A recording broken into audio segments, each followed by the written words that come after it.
Hello, I'm Garth Fagan. I'm going to be speaking to you about choreography. Almost 7 years ago now, I started this most incredible journey called Amazon.com. Actually, at that time, it wasn't even called Amazon.com.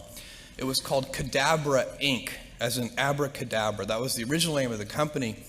And I had phoned a lawyer on the way to Seattle from a cell phone. And he said, well, to incorporate the company? He said, what do you want the company to be called? And I said, Cadabra. And he said, Cadaver? And I knew that was a bad name. We changed it a few months later.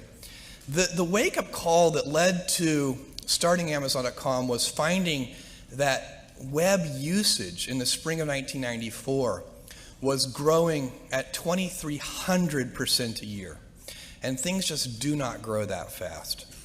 Outside of, I guess, usually like Petri dishes or something. I mean, it's a very, very unusual growth rate.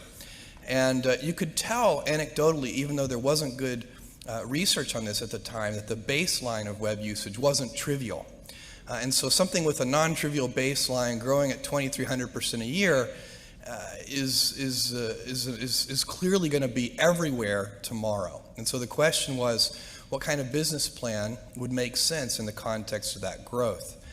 And I went through a whole bunch of different things, made a list of 20 different products, looking for the first best product to sell online.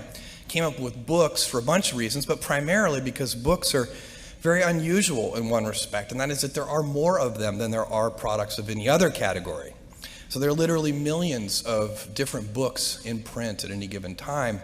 And computers are good at organizing such large selections of products, and you could build something online that literally couldn't be built any other way. You couldn't have a physical world bookstore or a paper catalog with millions of different books.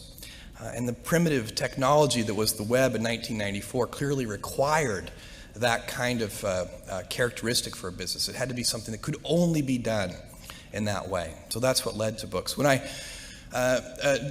decided to do this, I first talked to my wife, who is sitting here in the audience, and she had married a relatively stable, goofy, but still relatively stable person working at a Wall Street firm. I worked at a quantitative hedge fund, and this was a hard decision. And I was looking for the right framework in which to make that kind of important decision. And the right framework I found is a regret minimization framework. And so that's just a nerdy way of saying that you want to project yourself to age 80, and then think back over your life. And if you're 80, what are you want to minimize the number of regrets you have throughout that period of time. I think this is something a lot of people do, maybe subconsciously. Very few people probably name it regret minimization framework because most people are healthier than that. But it was a very clear way for me to think about making that kind of life decision. And the way it helped was I thought, okay, if I go do this thing and participate in this thing called the internet that I genuinely believe is going to be a big deal, and if I fail, am I going to regret having tried and failed? And I knew the answer to that was no. But I also knew that if I didn't try, that I would always regret that. I would always wonder, and it would haunt me until that mythical day, which I actually hope will come. My wife is trying to get me to eat better. One of her heroes is Dr. Weil, so if you're in the audience, your dietary constraints are currently being inflicted upon me. But I suspect it may help me over the long term. And so that was how the decision was made to go do this. And there are just literally tons of stories about the early days of getting Amazon.com set up. We spent about a year building the software infrastructure and getting all the vendor relationships in place and so on and so on. The day before we were ready to launch the store in July of 1995, one of the software engineers, we were looking at our little 400 square foot distribution center. And I remember very clearly this person looked at this. 400 square feet is about the size of one car garage. So it was a kind of a toy distribution center, and although there were real software systems behind it. And he said, he looked at this little space, and he said, I can't figure out if this is incredibly optimistic or hopelessly pathetic. And indeed, we didn't know. There really was no way to know how customers were going to adopt this kind of technology in these very early days. There was a lot of risk involved. In fact, also in the audience today are my parents, who were the original funders of Amazon.com. They invested about $300,000, which is roughly their, was a reasonably large fraction of their life savings. And my dad's first question was, "What's the internet?" So they were not, betting on the concept or the idea. They were betting on their son. I told him I thought there was a 70% chance they would lose their entire investment. That was an important disclosure because I wanted to be able to go home for Thanksgiving dinner no matter what happened. I'm very happy that that investment has worked out very well for them. But it was I was giving myself triple the normal odds. Startup companies are very tricky things, and fewer than 10% of them actually go on to make any return on an investment at all. And so I was giving myself a 30% chance. I was wildly overconfident. But things actually worked out. The planets aligned in those early days. And startup companies need early planetary alignment because there are so many things that can go wrong. And when we launched that store in July of 1995, we were shocked at the customer response. Literally in the first 30 days, we had orders from all 50 states and 45 different countries. And we were woefully unprepared from an operational point of view to handle that kind of volume. And in fact, we quickly expanded. We talked to our landlord, and we expanded into a 2,000 square foot basement warehouse space. It had 6-foot ceilings. One of our 10 employees was 6'2". He went around like this the whole time, and we were doing our day jobs, which might have been computer programming and all the different things that 10 people will do in a little tiny startup company, and then we would spend all afternoon and into the wee hours of the morning packing up the orders and shipping them out. I would drive these things to UPS, and so we'd get the last one, and we'd wait to the last second. I'd get to UPS, and I'd sort of bang on the glass door that was closed, and they always would take pity on me and sort of open up and let us, ship things late. We had so many orders that we weren't ready for that we had no real organization in our distribution centers at all. In fact, we were packing on our hands and knees on a hard concrete floor, and I remember, just to show you how stupid I can be, my only defense is that it was late, but we were packing these things, everybody in the company, and I had this brainstorm, and as I said to the person next to me, this packing is killing me, my back hurts, this is killing my knees on this hard cement floor, and the person said, "Yeah, I know what you mean." And I said, "You know what we need? This is my brilliant insight. We need knee pads." I was very serious. And this person looked at me like I was the stupidest person they'd ever seen. They're like, "I'm working for this person. This is great." And said, "What we need is packing tables." And I looked at this person, and I thought that was the smartest idea I'd ever heard. The next day we got packing tables, and I think we doubled our productivity. That early stage, by the way, of Amazon.com, where we were so unprepared, is probably one of the luckiest things that ever happened to us, because it formed a culture of customer service in every department of the company, every single person in the company, because we had to work with our hands so close to the customers, making sure those orders went out, really set up a culture that served us well. And that is our goal, to be Earth's most customer-centric company. And I think this says 0 now, which I'm suspecting means it's time to turn it over to questions. So I will do so.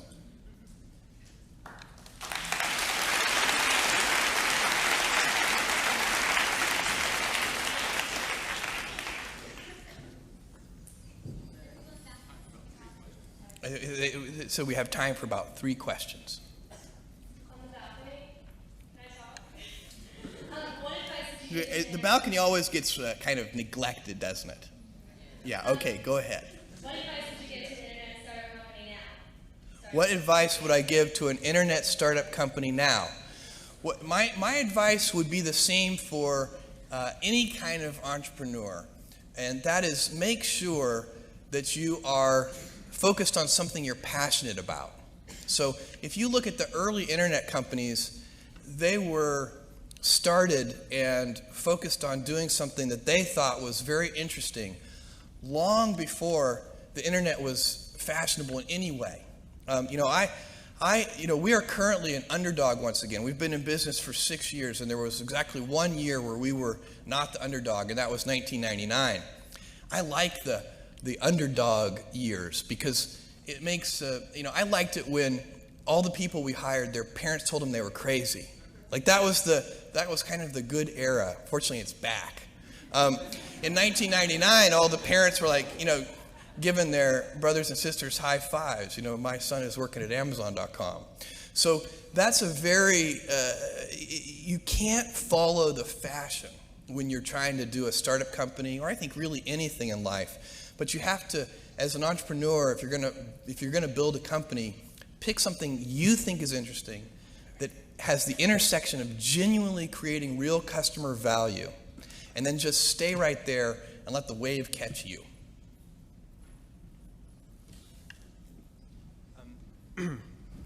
Grant Hutchins from Edmond, Oklahoma. And I was wondering, what were some of the other products you considered? And also, on a kind of a personal note, you sell a lot of books, but do you ever read them? Yeah. So on the list, the list was built by looking at mail order sales. So when I got the original list, it was sorted in order of size by mail order. So for example, apparel is a very large mail order category, so apparel was near the top of the list. So that's right. The things that ended up near the top of the list were books is number 1, obviously, music, videos, computer software, computer hardware. Those were the kinds of things near the top of that force-ranked list. And then, I'm sorry, I'm terrible at multi-part questions. What was your second question? Oh, yeah. I asked, do you read books very often? Oh, do I read books? Yes, in fact, I do. In fact, my parents will attest to the fact that I was difficult to punish as a child because I was quite happy to be grounded. Just stay in my room and read. I'm a big science fiction fan, and that's probably, I'd say at least half of my reading is science fiction, and it has been ever since I spent those summers on my grandfather's ranch, which I have to say, I know that we're having geography problems with the intros today, but that was in Texas, not New Mexico. But in fact, it's only about 90 miles from where we are right now. And that they had a little sort of Andrew Carnegie style library in that town, and which very tiny library, but I bet a third of the collection, which was all donated by citizens of this 3,000 person town, but a third of the collection was science fiction, because there was this one guy in town who loved science fiction, and so that's been a long love affair of mine. And then my wife inflicts good fiction on me every once in a while, and which I always end up loving. But my favorite novel is Remains of the Day. Yeah, should we take this one over here? Okay. Hello, my name is Ian. I'm from Los Angeles. I'd like to thank you for Amazon.com. It saved me many times. I couldn't get the book at my local bookstore, but that's not what I wanted to ask you. But you can wax on about that if you'd like. That's. I'd like to know, please, what is the role of risk in your life and risk in the success of what you've done with Amazon? So what is the role of risk in life? It's hard to do anything, I think. Whatever it is that you want to do, there's going to be risk in your life. And risk is a necessary component of progress. So, there are different kinds of people that want to do different kinds of things in their life. I like exploration. And in fact, I think that I'm a little stymied because I'd really like to be a physical explorer. I would have loved to have been, Sir Richard Francis Burton or something like that. How much fun would that be to go, search for the source of the Nile and have people throw spears at you and stuff. I mean, that just sounds great. Obviously involves a lot of risk. You find most geographical exploration, not all to be sure, but most geographical exploration on Earth today is somewhat contrived. It might be something like circling the Earth in a balloon or something like that. Now, there are some very deep spots where you can still do that, and then of course there's space. I'm personally very interested in space and have been all my life, and would love someday to do that. All of these things involve risk. I don't know how you can make any pioneering movements in the world of any kind, whether they be the geographical, physical exploration that I've just been talking about, or whether it be, a more cerebral exploration of a scientific field. Or I bet you could ask that question of every speaker here, and I bet that every speaker here has taken substantial risks, whether it be intellectual or otherwise, to achieve what they've done. And at Amazon.com, as a company, that what you do, in fact, the early stages of the company are all about eliminating risk. You take those precious early startup dollars. In my case, those $300,000 from my parents, and then we raised $1 million from 20 angel investors. You take those precious early dollars and you use them to systematically eliminate risks one after the other. And what you hope is that you get to a company of a scale where the company doesn't need that kind of planetary alignment that it needs in the early days, but that instead the company has more control over its own destiny. And then that actually, by the way, creates more pressure for that team of people who represent that company. That, in our case, the 7,000 folks at Amazon.com, that we have more pressure today than we did 6 years ago, because now our destiny is in our own hands. We've systematically eliminated those risks to where we have the assets we need to build an important and lasting company. So now if we don't do it, shame on us. Thank you. Thank you.